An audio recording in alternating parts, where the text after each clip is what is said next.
Ulu yurt yerlərimizdən biri olan Novxanının məşhur bağlarından birində doğma Bakımızın müxtəlif kəndlərindən olan el ağsaqqalları ilə söhbətimiz də qədim yaşayış məskənlərimizin tarixindən, memarlıq abidələrindən, söz-sənət adamlarından oldu.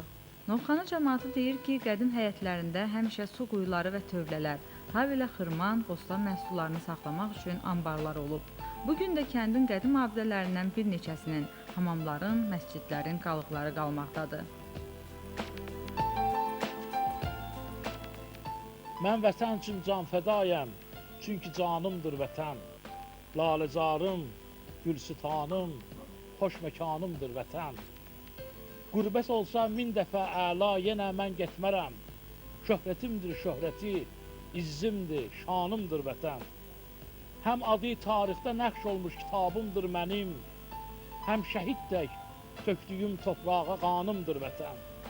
Ondan özgə etmərəm ümmidi qeyri məskənə, son pənahımdır vətən, axır gümanımdır vətən. Bu yeri Allah sevib xəlq eylədi cənnət misal, getsə vicdanım gedər, dinim, imanımdır vətən. Yoxdur dünyada bir ölkə bu Azərbaycan kimi, asimanda parlayan, öz kəhkəşanımdır vətən.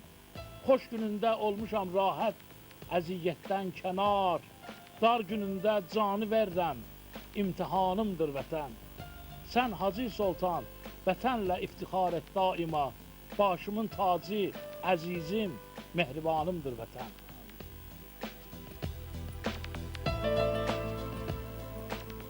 Bakının ətraf kəndlərində böyük şəxsiyyətlər olub.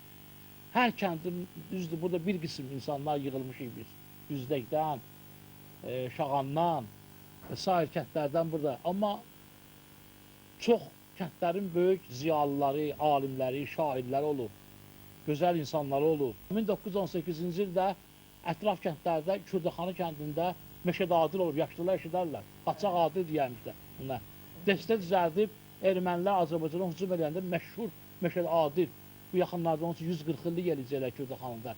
Ermənilərin, türklər gəlib köməyə, birləşib türklərlə ermənilərin qabağına çıxıb vuruşublarına. Meşəd Adil ələfbaz müzünüb yazıb. Bakı hadisələri, Mart hadisələri, o vaxt tarixdə qeyd edilib bunların ki, belə igidlərimiz olur. Biz hal-hazırda Novxanı kəndindəyik. Buna görə elə bu Novxanı kəndindən söhbət düşmüşkən, Məhəmməd Əmin Rəsulzadə kifayət edir bir dənə bütün aləmə nümunə üçün. Onun haqqında mən bir kitab da yazmışdım, Məhəmməd Əmin Rəsulzadə və İslam. Və bu Novxanı kəndində gözəl Şıxəli Qurbanov olub. Novruz bayramını aşkara çıxardan o dövrlərdə, ucu gözəl insan. Və Şeyx Əliyağı olub, Şeyx İslam olub, böyük şəxsiyyət olub. Yəni də bu Novxanı kəndində olub. Mehdi Sənzadə, bütün aləm bu dəqiqə, o vaxtda, hələ indi də Mehdi Sənzadəyə çox böyük ehtiyac vardır. Qəhrəmanlar ara bir əhli hünərdir Mehdi, candan artıq vətənin istəyən ərdir Mehdi. Məhv edib düşməni qurban edib varlığını, vətənə, torpağa bir canlı sipərdir Mehdi. Ruh alıb dostları ondan, eləyib əzmi hünər, damlası gürsel olan bəhri xəzərdir Mehdi. Bənziyən varmı igidlikdə bu dünyada ona, bu rəşadətdə elə Mehdi qədərdir Mehdi.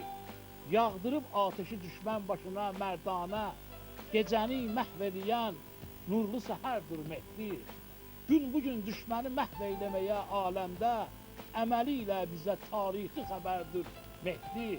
Sultan aləmdə o bir şanlı vüqardır vətənə, qalibiyyət adı ən ali zəfərdir Mehdi. Bəli, şücaətli insan olub. Yəni bugün də, biz gələcəkdə, keçmişdə də, bugün də, sabah da Mehdi bizə lazımdır.